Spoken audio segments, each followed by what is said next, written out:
If you are into the whole indie music scene, or just any music at all, you may have heard of a song called House of the Rising Sun.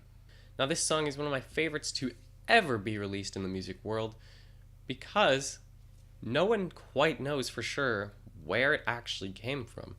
Well, you may be thinking, what does that even mean? Like, just look at who wrote the song, dum dum. And you're right, except for the fact that there is actually no artist of the song. It is purely lyrics that just surfaced one day and everyone jumped on board and made their own versions of it. The song is thought to be written by Georgia Turner and Burt Martin, but again, nobody quite knows for sure if it was them. By now, you might be wondering what I mean by everyone is making their own song out of it. Like, how many people could we actually be talking here? I've never heard of this song. Well, dear viewer, here's a quick list of some people you maybe might have heard of. Okay, ready, go. The Animals. They have the most famous version, according to most people. Like, when you actually search for the song on Google, they're the guys that come up, so I'm not just making stuff up here. Also, have you maybe heard of Bob Dylan? Oh, you have. Well, that's great because he has an entire album named after it, featuring, you guessed it, his take on the song. And the White Stripes.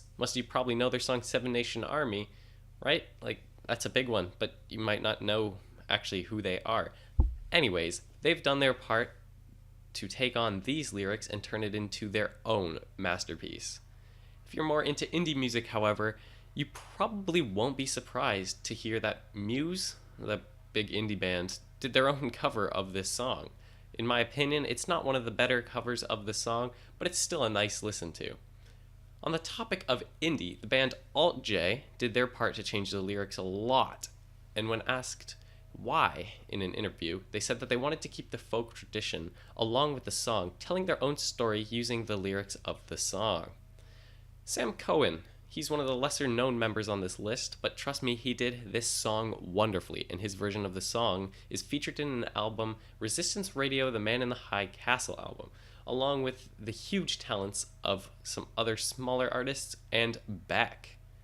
Nina Simone, who had her own songs turned into modern masterpieces by the likes of Muse and others, did her part at making her version of the song, and trust me, if you're into any of her music, or even like just this song at all, it's a great listen. Last but not least, we've got Five Finger Death Punch, who is kind of weird to make this song, but they did. And they changed the whole New Orleans part of the song to be Sin City, which I guess fits them, but the whole song was actually originally meant to be the struggles in New Orleans. So I don't really fully understand why they did this, but it's still a great listen if you're into any of their music or any music similar.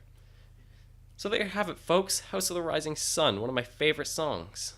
Not only because of its sound, but all of the history behind it, and I hope you take a look at some of the above mentions that I've talked about today, because I really recommend the song, and all the artists here did great jobs of making their own versions of it.